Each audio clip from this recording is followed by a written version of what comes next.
You know, I'll say we're up to a pretty damn strong start for this arc, and for this season, I guess. So I am very excited to continue more and go into what's going to happen here. I found myself a lot season two, as anybody who ended up watching those reactions could probably have told, and I think I stated it as well. I'm not very excited to go into the next episode. Every episode kind of just made me less and less excited to see what was to come, which is a bit unfortunate. Here, I actually find myself each time looking forward to every Tuesday when this is going to air. So I'm very excited to see what's to come. If you like it all, hit the like and subscribe to me a lot. To me, feel for Instagram for the discussion. Leave me any comments with this episode or series. Let's go on with episode 3. Hey. 大丈夫。直人が死んでるわけねえよ。こんな夜中に呼び出してどうしたんですか？ Just wanted to say it, I guess. 握手したら現代だ。Whoa, whoa, whoa, whoa, whoa. 戻れるさ。いつもそばで支えてくれた。お前がいたからここまで来れた。直人。大丈夫ですか？ Just give him a minute. He's 大 alright. 丈夫。急に呼び出してごめん。初めてお前に会った時のこと覚えてる？ヒナが死んでタイムリープして。 Is it Hino that he's talking to? 直人はあれからずっとヒナを救うため。He's also somebody who has a lot of trust in you. そうだ。もう一回過去を That's the only way that you can change it so that he is alive in that future. ヒナも助けて、みんな助ければ未来に戻れて。 Yeah, that'll all be well, 失 right? 敗して。 The endless cycle. もう死のうかな。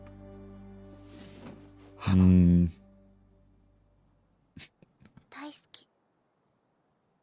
ヒナ So I don't know what you're talking about, but と聞いてたの。なんかヒナをナオトと間違えてるみたいだったから。やば。26。他に何も聞かないから一つだけ教えて。未来の竹道くんはもうヒナにプロポーズしましたか？ the future you is dead. まだ。でも俺はずっと結婚できたらなって思ってて。何言ってんだ俺。それってプロポーズ？ It's like a promise. じゃあヒナ死んでもいいよ。 No. ヒナ、さっき俺が言ったことだけどさ。Yeah, I won't say that. Don't even worry about it. ヒナは何も聞かなかったよ。バイバイ。 Bye, Hino. 今回のタイムリープで敵は分かった。 黒川イザナ。 We got some things to move い on. なかったあいつが、あいつの存在がマイキー君の闇落ちを加速させたに違いねえ。 Oh, it all makes sense. その裏には確実に妃がいる。イザナに竜宮寺剣以上の絶大な信頼を置いていたんだろう。 Yeah, we gotta figure out why. なんで黒川イザナをそこま What で their 信頼したの relation か。 is. マイキー君はそもそも黒川イザナと知り合いなんじゃ。 But he seemed to have not known him then. Oh, perfect. Alright. よう、竹道。日曜日なのに早起きだな。I haven't gone to sleep. 遅い。ご飯。じいちゃんおはよう。お。まあ目玉焼きを裏返して潰せって言って。 Jesus. 自分でやれば。 My man's so needy. いい加減捨てなよ。子 No. 供の頃から金振り回して。やだ、俺の命で。しょいとって。ここが Mikey's room こっちこっち。 for the first time. ここがマイキーの部屋。母屋と別なんですね。 This is where he conducts the business. もともとは倉庫でさ。新一郎君がバイクいじってた。あのもんなんてベッドぐらいだよ。マイキー君。朝から大声出すなよ。黒川いざな。絡んできたやつか。え、あったの？ Yeah, just the other day. あいつが天竺の総長ね。元ブラックドラゴン8代目総長。お前 I have a feeling we already know what you're about to tell us. マイキーの兄貴。 How's he gonna react? ブラックドラゴンの創設者。初代総長なんだ。 Oh yeah, I knew that. はい。お、驚かない。は俺は9代目ブラックドラゴンと揉める前に兄貴と話をつけたんだ。そっか。ブラックドラゴンと揉めるか。新一郎、ブラックドラゴンはもう昔みてえにかっこよくなかったぜ。 They're not what they once were. That's why you're no longer involved at all. 8代目が変えちまった。ブラックドラゴンは俺の全てだった。お前の好きにしろ、万次郎。ブラックドラゴンはお前に継いでほしくて、お前のために残したチームだから。So if you gotta beat them to take it over.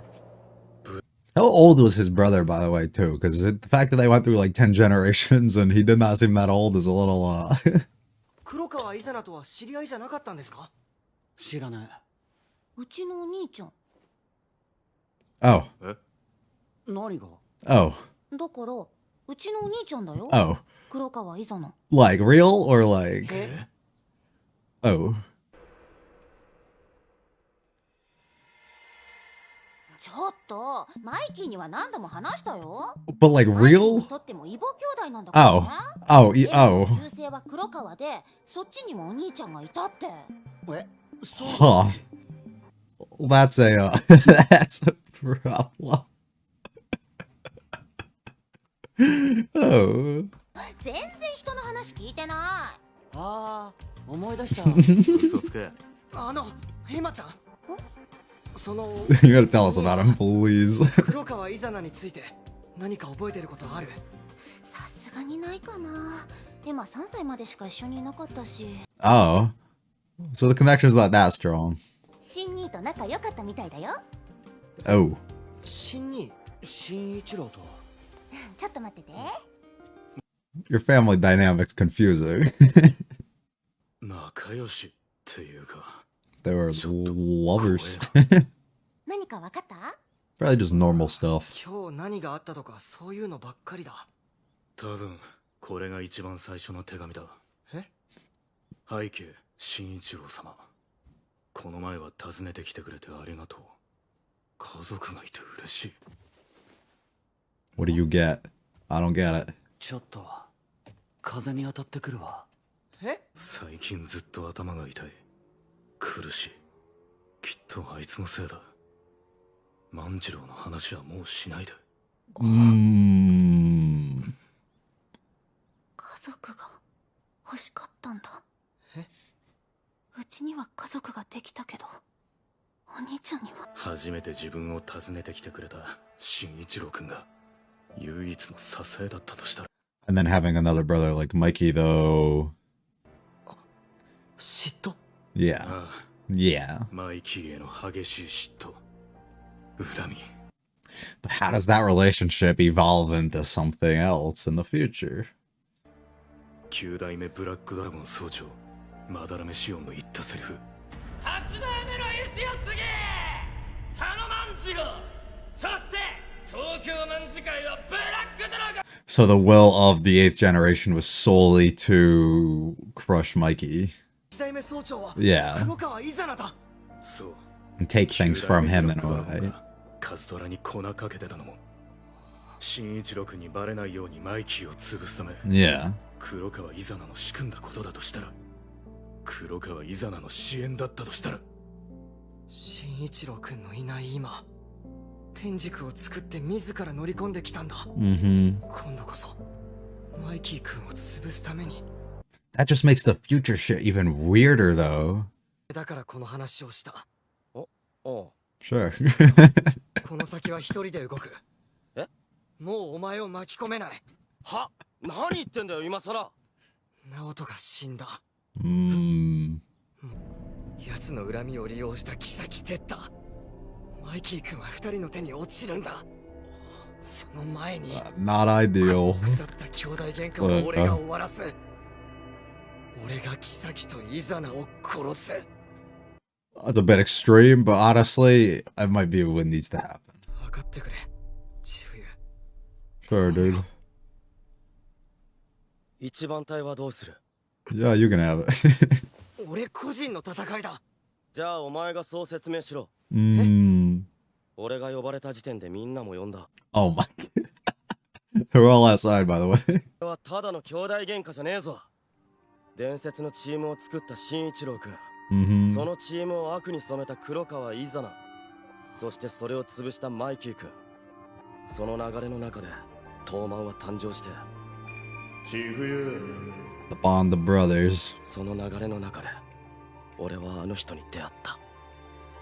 この兄弟喧嘩は俺たち東卍にとってもど真ん中の戦いだ。 And don't just take it on for yourself. Yep, and give them the opportunity to join. やるきゃねえだろ。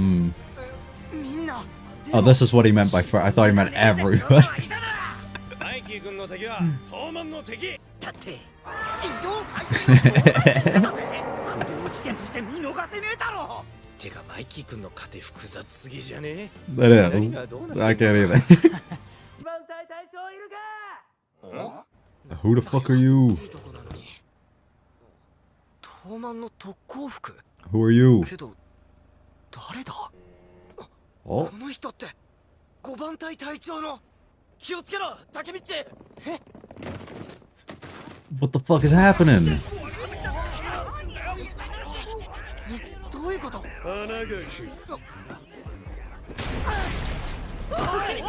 I don't even know. I don't even know. イザナの野郎、余計な仕事を増やしやがった。 Oh, so you're the traitor. You're the whole fifth group, huh? こいつ乗せろ。 Wow. A whole fifth division. 天竺との交 Oh, I'm well aware, buddy. してる場合じゃねえだろ。 No, it's the perfect time for こ him. う見ろ、花垣。役者は揃った。さあ、始めようか。 Ooh. イヌピーとココ。 Ooh. Yeah, I don't know either. Something I have to say I really do appreciate about the show that's been very important within literally every single arc is the ties between like friendship and family and just your relation and connection that you have with other people being such a important thing. It's not like a simple this person's bad or they're doing something that just goes against us, so we simply have to destroy them, right? It's like always having like a relation or a connection to a certain character or somebody on the other side, and you trying to either turn them to see the good or you trying to stop them from seeing like whatever vision it is that they are, right? And bring them down a little bit, right? Or get them to stop whatever these plans that they have are. And I think they do a good enough job at, or a really good job at kind of tying that kind of stuff together to really give some weight, give something to it that you can like really grab onto within these characters. And it allows you to feel a bit more connection, I guess, to it. If you're somebody who has like some sort of connection with, you know, family or friends or whatever, that's very strong in your own personal life, you're able to understand and connect this a little bit more than if you were to watch like some other show, I don't know, where there's literally just like a bad person on the other side and then everybody has to group up against this person just because they oppose like whatever it is that you're doing, right? Instead of just like the simplistic form of that, having these connections is a really interesting thing. Now, it's not like the first time and only story that's ever like done something like this, but it's just a more interesting way, in my opinion, and a way to kind of allow the viewer to experience this in a different way emotionally, I guess, and get attached to it a different way than they may be able to if it's for something that they literally can't relate to or understand in the slightest. The beginning half of this arc too has been written out to be like very interesting because of how everything that they've presented at certain points has come full circle a little bit now and starting to make more sense. So it's done a really excellent job of presenting stuff at the end of last season and the start of this one, and really being able to kind of showcase that extremely early on too. So I guess it's not like the hardest thing to write in that situation because you're only writing things that aren't like too far ahead and are going to happen. But they do a really good job at kind of showcasing that instantly, keeping it as something that's in the back of your mind, and then being able to allow you to see how it all comes full circle and makes plenty of sense a little bit later, which is pretty cool. With us having things like the traitor that was set up, with us having the weird connection or the thing. I got to go back and see what it was that Izuna said to Mikey when they had that little meeting earlier in that first episode, because I'm assuming it has something to relate to something that might have been in the letters, or something that he might have had a connection with his brother, or even Mikey himself, and there might be some sort of connection there. So I think going back to that might be, I'm not saying it's going to be overly important, but just it would make a little bit more sense, whatever it was that he said. I'm assuming I didn't take it like this at first for whatever reason, but then I think I realized it a little bit later that this is still like contact, like a handshake. It's just a literal hand contact that they kind of need. So I'm assuming this was an attempt by Takemichi to go back, just to make sure that everything's okay. But when it doesn't work, just showcases that Naoto's like the real big trigger. It's not necessarily just the contact, and because he no longer has a life force, or some point in the future they can't have that connection to bring both of them back. If that makes sense, I believe that would be the case. Hence being the final time, for at least the time being, until we can actually go back and change something here. Now, also, if that wasn't the case and he's not actually trying to, and he doesn't want to because he doesn't want to take a chance, he goes back into the future and figures out that he isn't alive, because maybe it'll still work here, no problem. And then he figures that out, and then he can't go back. Could also be, I guess, the situation. That's probably more likely to be the case here, and he wasn't trying to actually initiate that fully, but being able to come here and actually tell him that he's like, you know, sorry, and he's fucking like just hurting over this whole situation, because Nato's somebody who's very important and had such a big impact of having somebody who can properly believe in him and has kind of helped him work out his thoughts and help him work towards everything that they've kind of accomplished and he's had to go through over the core of the entire of the series.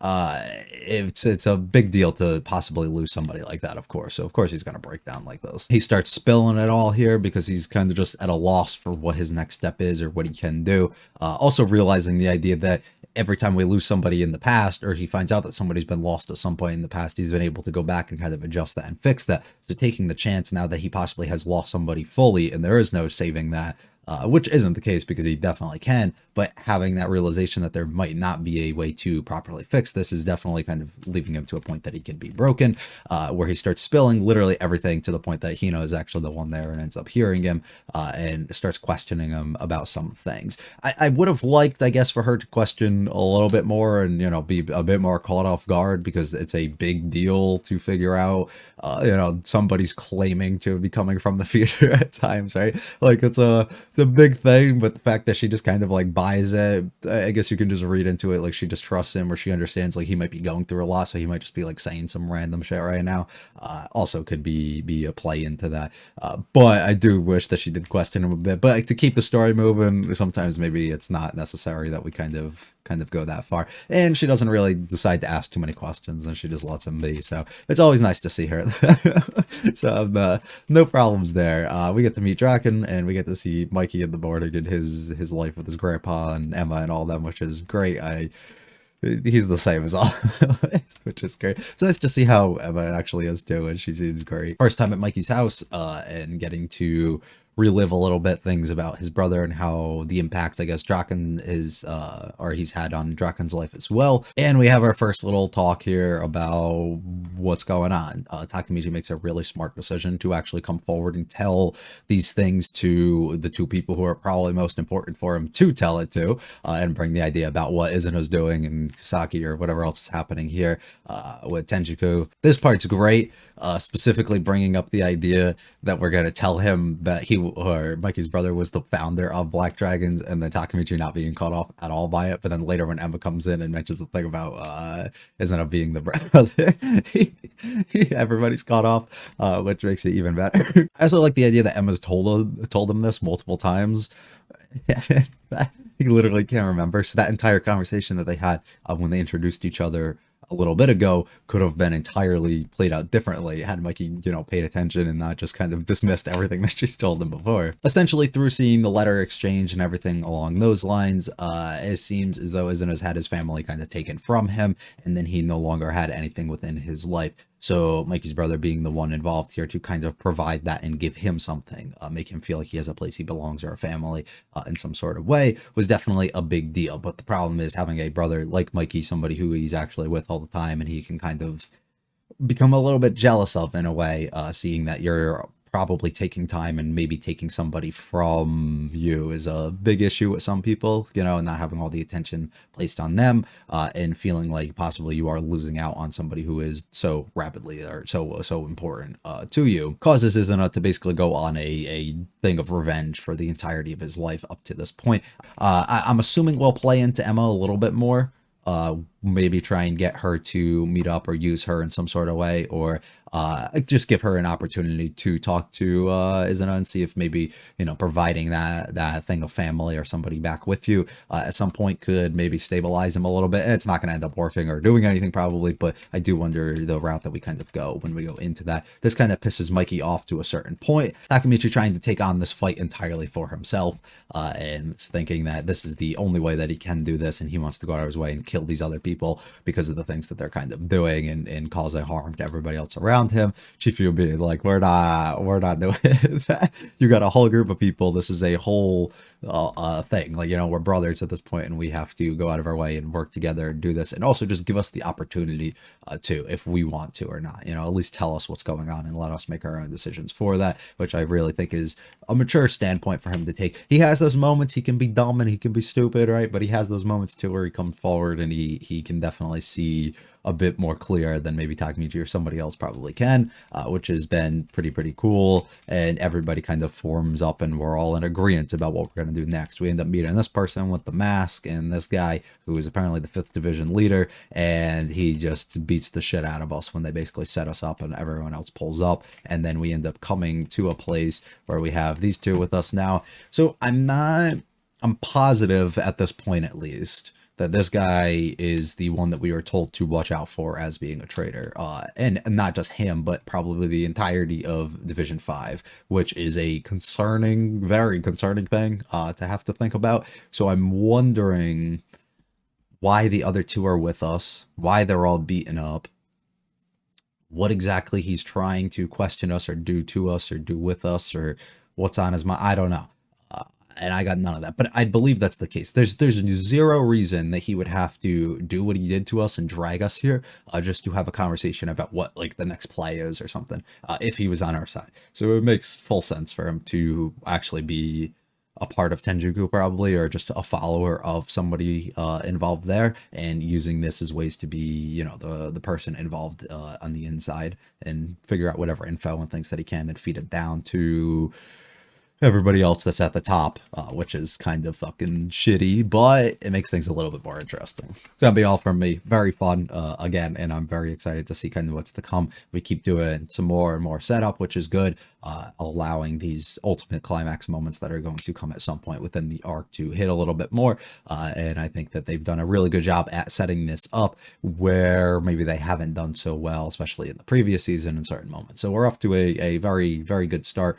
Big old thumbs up from me, I would say, for the most part. If you liked it all, hit the like and subscribe. Do me a lot to me. Feel free to check out the other business channel. Let me know comments for this episode or series. I'll be back for the 4th one next week. You have a good one. Peace.